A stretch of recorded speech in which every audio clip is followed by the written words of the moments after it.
اے رحمت عظیم کے مہمان السلام، قرآن کے نزول کے سامان السلام، رمضان السلام ہے رمضان السلام۔ اللهم صل على محمد وعلى آل محمد كما صليت على إبراهيم وعلى آل إبراهيم إنك حميد مجيد۔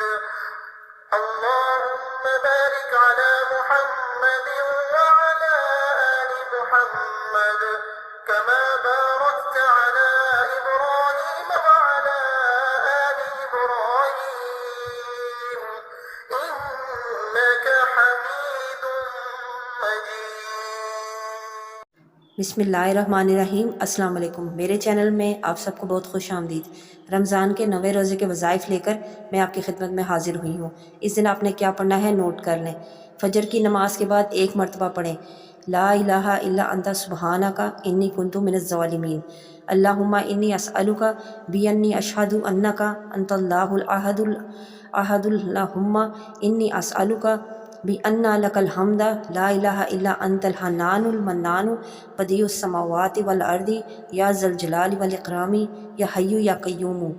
فضیلت: علامہ دمیری رحمۃ اللہ علیہ اپنی کتاب میں لکھتے ہیں کہ اللہ کا ایک خاص اسم اس دعا میں ہے، اس کے ذریعے سے جب دعا کی جاتی ہے تو وہ ضرور پوری ہوتی ہے۔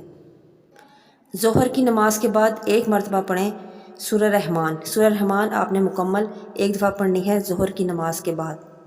اس کا طریقہ کیا ہے؟ رمضان المبارک کا پہلا عشرہ جو کہ رحمت ہی رحمت ہے، اس کی فضیلت اور برکات احاطہ شمار سے باہر ہے۔ 1 دن کے بعد اختتام پذیر ہونے والا ہے، تو خوب توجہ اور دھیان اور فکر کے ساتھ ان لمحات کو گزاریے۔ سورہ رحمان کی آیت فَبِأَيِّ آلَاءِ رَبِّكُمَا تُكَذِّبَانِ کو پڑھتے جائیے اور ہر آیت پر اللہم لک الحمد ولک الشکر والحمد للہ علی کل حال دل کی کیفیت کے ساتھ پڑھتے جائیے، اور دل ہی دل میں اپنے جائز مراد مانگتے جائیے، اور انشاءاللہ نا امیدی نہیں ہوگی۔ عصر کی نماز کے بعد 21 مرتبہ پڑھیں یا اللہ یا رحمان یا ذی الجلال والاکرام۔ مغرب کی نماز کے بعد 1 مرتبہ پڑھیں بسم اللہ الرحمن الرحیم۔ اللہم انی اسألک بالعزت التی لا ترام والملک الذی لا یدام والعین التی لا تنام ونور الذی لا یطفى وبالوجہ الذی لا یبلی وبالدیمومیت التی لا تفنى وبالحیاة التی لا تموت بالسمدیت التی لا تقہر بالربوبیت التی لا تستذل ان تجعل لنا فی امورنا فرجا ومخرجا حتی لا نرجو غیرک یا ارحم الراحمین۔ یہ ایک بہت ہی مجرب اور آزمودہ دعا ہے۔ جس نے بھی اسے یقین اور اعتماد سے پڑھا ہے وہ دنیا بھی پاتا ہے اور آخرت میں عزت اور شان کے سے کامیاب ہوگا انشاءاللہ۔ رات کو سونے سے پہلے پڑھیں یا ربی یا رحمانو یا رحیمو یا حیو یا قیومو برحمتک استغیث۔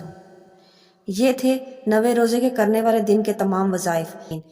اپنی دعاؤں میں یاد رکھیے گا اور اپنا بہت خیال رکھیے گا۔ اللہ حافظ۔